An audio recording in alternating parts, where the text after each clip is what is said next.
Foi no início de novembro de 1997 que uma série de sessões muito estranhas levaram um psicólogo infantil do Maine a contatar as autoridades. Tudo começou quando um paciente seu começou a lhe contar sobre um de seus amigos. Este amigo era imaginário tanto para o psiquiatra quanto para os pais do menino. Ele chamou seu amigo imaginário de Senhor Sorriso e falava muito sobre ele durante algumas sessões. O menino o chamava de Senhor Sorriso porque ele sempre sorria e porque quando estava por perto, o menino dizia que tudo parecia feliz. Ele disse que havia uma sensação de que tudo estava bem. O menino em questão estava sendo tratado por problemas sérios relacionados à raiva e depressão. Mas quando o Senhor Sorriso estava por perto, ele disse que toda a raiva e tristeza pareciam simplesmente desaparecer. Ele disse que o Senhor Sorriso não falava, mas sim ficava parado ao pé da cama. Ele cheirava algodão doce e só por estar lá, ele fez o menino se sentir seguro e calmo. O psiquiatra presumiu que esse amigo imaginário fosse algum tipo de mecanismo de enfrentamento que o menino desenvolvera para lidar com os problemas domésticos que levaram ao seu temperamento violento, e não deu muita importância a isso. Até que outra paciente, uma menina de cerca de 9 anos, também começou a falar sobre seu amigo imaginário, Senhor Sorriso. E então, um menino de 7 anos. E então, um menino de 12 anos. E então, uma garota de 11 anos. Ao todo, quase 15 pacientes separados começaram a falar com ele sobre o Senhor Sorriso. Os primeiros ele atribuiu à coincidência. Afinal, muitos filhos têm amigos imaginários e o nome e a descrição de Senhor Sorriso eram genéricos o suficiente para não preocupá-lo muito no início. Mas à medida que mais e mais pacientes falavam sobre o Senhor Sorriso, ele começou a ficar preocupado. Ele pediu mais detalhes. Cada um deles o descreveu da mesma maneira, usando exatamente as mesmas palavras. Agora, não havia como todas essas crianças estarem em contato umas com as outras. 5 delas, por exemplo, estavam atualmente sendo educadas em casa, e segundo seus pais, quando ele falou com eles, nunca realmente saíram de casa, exceto quando era para acompanhá-los em passeios de compras e coisas do gênero. Não havia nenhuma maneira de cada uma dessas crianças ter ensaiado ou preparado suas declarações juntas, o que o levou a uma conclusão profundamente perturbadora. Ele falou em particular com cada um dos pais das crianças, um de cada vez. Ele evitou revelar muitas informações, mas disse a eles que algo preocupante havia surgido em várias sessões com vários pacientes e que ele acreditava que havia uma chance de que seu filho estivesse em risco. Ele pediu sua permissão para discutir o assunto com as autoridades e os pais deram seu consentimento, desde que fossem informados sobre o que estava acontecendo. E assim, ao longo da semana seguinte, a polícia veio e falou com as crianças sobre seu amigo. Eles pediram detalhes sobre sua aparência, que eles não conseguiram descrever além do sorriso e que ele não era como eles. Como ele entrou na casa deles, qualquer coisa que ele disse ou fez enquanto estava lá. Porque a essa altura o psiquiatra, os pais e a polícia estavam todos convencidos de que o Senhor Sorriso era muito real e muito perigoso. As autoridades verificaram se não haviam predadores conhecidos vivendo na área, o que eles confirmaram não ser o caso.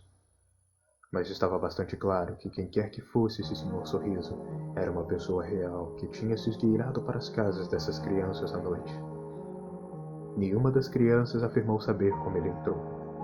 Disseram que simplesmente acordariam e ele estaria ao pé da cama. Às vezes diziam que ele cantaria alguma coisa, mas não em inglês. Parecia uma canção de ninar, eles disseram. Isso os fazia se sentir seguros. Por fim, foi o pedido às crianças que desenhassem o Senhor Sorriso, pois não conseguiam expressar em palavras sua aparência. Cada uma das crianças pegou um lápis vermelho e começou a colorir a página inteira até que ficasse apenas um retângulo vermelho. Quando questionados sobre isso, eles insistiram que haviam desenhado o Senhor Sorriso. Quando questionados sobre onde estavam sua cabeça, braços e pernas, eles insistiam que os haviam desenhado. Eles alegaram que haviam feito um desenho perfeito do homem que havia aos pés de sua cama. E quando lhes disseram que simplesmente coloriram uma página e não desenharam nada, ficaram profundamente zangados, sentindo que estavam sendo acusados de mentir e insistindo que o que haviam desenhado era uma imagem do homem que haviam visto.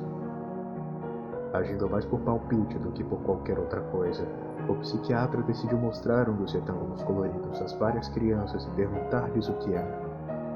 Todos e cada um deles, sem saber o que a imagem deveria ser ou quem a havia desenhado, e sem saber que as outras crianças com quem falaram sobre estes assuntos sequer existiam, responderam que era uma imagem do Senhor Sorriso. Câmeras e babás eletrônicas foram colocadas nos quartos das crianças para que pudessem ser monitoradas. Muitos dos pais simplesmente pararam de dormir completamente, ficando acordados a noite toda olhando para as telas que mostravam onde seus filhos dormiam. Em nenhum momento alguém entrou ou saiu dos quartos. Nenhum som, exceto ronco ou ocasionalmente fala durante o sono. Era a única coisa ouvida dos monitores do bebê. Não havia sinal do Senhor Sorriso. Depois de quase 2 semanas disso, muitos deles começaram a duvidar que o Senhor Sorriso tivesse existido. Outros psiquiatras, desde então, atribuíram tudo a uma estranha ilusão compartilhada, que, embora não pudesse ser explicada, ainda não tinha qualquer base na realidade.